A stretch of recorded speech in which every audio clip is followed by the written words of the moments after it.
बैठे अखबार पढ़ रहे सी, पढ़ते पढ़ते चुप ही हो गए ने। मैं सदया दादाजी, ओ दादाजी, दादाजी नहीं उठे। 3 बारी सदया नहीं बोले, अच्छा चौथी बारी आपे ही बोल पे। पर पाजी दादा जी नु की होया है? ਉਹੀ ਤਾਂ ਦੱਸਣ ਦਿਆ दसो। ਯਾਰ ਤੂੰ ਆਪ ਹੀ ਦੱਸ ਹੁਣ ਛੋਟੀਆਂ ਮੋਟੇ ਲੜਾਈਆਂ ਕਿਹੜੇ ਘਰ ਚ ਨਹੀਂ ਹੁੰਦੀਆਂ। ਹੁੰਦੀਆਂ ਨੇ ਜੀ ਹਰ ਘਰ ਵਿੱਚ ਹੁੰਦੀਆਂ। ਬਾਕੀ ਦਾਦੀ ਜੀ ਨਾਲ ਥੋੜੀ ਐਸ ਬਹਿਸ ਹੋਈ ਆ, ਤੈਨੂੰ ਤਾਂ ਪਤਾ ਗੁੱਸੇ ਦੇ ਬਹੁਤ ਤੇਜ਼ ਸਨ। ਬਹੁਤ ਤੇਜ਼ ਸੀ ਜੀ, ਬਹੁਤ ਤੇਜ਼। ਬਸ ਜੀ ਗੁੱਸੇ ਗੁੱਸੇ ਵਿੱਚ ਰਸੋਈ ਵਿੱਚ ਗਏ ਆ, ਅੱਛਾ ਉੱਥੇ ਪਿਆ ਸੀ ਮਿੱਟੀ ਦਾ ਤੇਲ, ਚੁੱਕ ਕੇ ਪਾ ਲਿਆ ਆਪਣੇ ਉੱਤੇ। ਸੰਦੂਕ ਵਿੱਚ।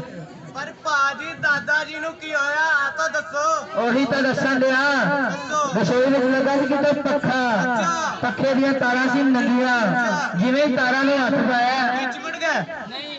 ਬੱਤੀ ਚਲੀ ਗਈ। ਪਰ ਪਾਜੀ ਦਾਦਾ ਜੀ ਨੂੰ ਕੀ ਹੋਇਆ, ਪੂਰੇ ਕਿਵੇਂ ਹੋ ਗਏ? ਉਹੀ ਤਾਂ ਦੱਸਣ ਦਿਆ ਦੱਸੋ। ਮੈਂ ਸ਼ਾਮ ਨੂੰ ਦਾਦਾ ਜੀ ਦੇ ਕਮਰੇ ਵਿੱਚ ਰੋਟੀ ਲੈ ਕੇ ਗਿਆ, ਅੱਛਾ ਚੰਗੇ ਭਲੇ ਹੱਸਣ ਦੇ ਸਨ। ਹਲੇ ਪਹਿਲੀ ਰੋਟੀ ਮੁਰਕੀ ਦੀ ਪਾਈ, ਉਹ ਦੂਸਰੀ ਨਹੀਂ ਪਾਈ। ਨਹੀਂ ਕਹਿੰਦੇ ਰੋਟੀ ਸਵਾਦ ਹੀ ਬੜੀ ਆਈ ਹੈ। ਪਰ ਪਾਜੀ ਦਾਦਾ ਜੀ ਨੂੰ ਕੀ ਹੋਇਆ, ਪੂਰੇ ਕਿਵੇਂ ਹੋ ਗਏ ਆ ਤਾਂ ਦੱਸੋ।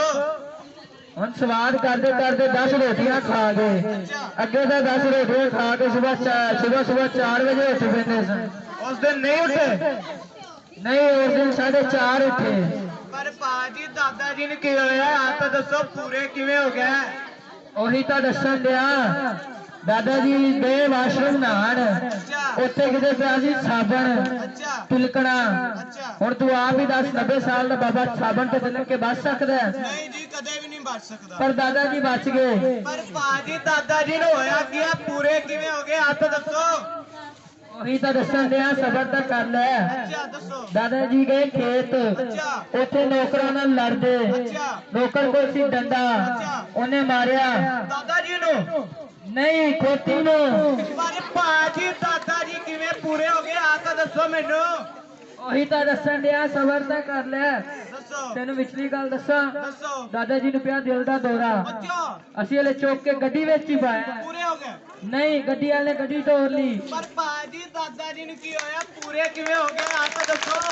ਉਹੀ ਤਾਂ ਦੱਸਣ ਦਿਆ ਇਧਰੋਂ ਸਾਡੀ ਗੱਡੀ ਸਪੀਡ 'ਚ, ਅੱਛਾ ਉਧਰੋਂ ਟਰੱਕ ਸਪੀਡ 'ਚ। ਅੱਛਾ ਠੋਕ ਗਏ। ਨਹੀਂ ਸਾਡੀ ਗੱਡੀ ਤੇਜ਼ ਸੀ ਲੰਘ ਗਈ। ਪਰ ਪਾਜੀ ਦਾਦਾ ਜੀ ਕਿਵੇਂ ਪੂਰੇ ਹੋ ਗਏ ਆ ਤਾਂ ਦੱਸੋ, ਤੁਹਾਨੂੰ ਖੁਦਾ ਦਾ ਵਾਸਤਾ ਜੇ।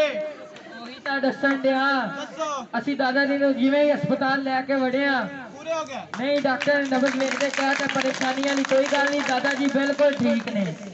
ਪਰ ਇਹ ਲੇਟੇ ਕਿਉਂ ਨੇ, ਇਹਨਾਂ ਨੂੰ ਹੋਇਆ ਕੀ ਆ? ਇਹਨਾਂ ਨੂੰ ਨਸ਼ੇ ਦੀਆਂ ਗੋਲੀਆਂ ਦੇ ਕੇ ਪਾਇਆ ਹੈ।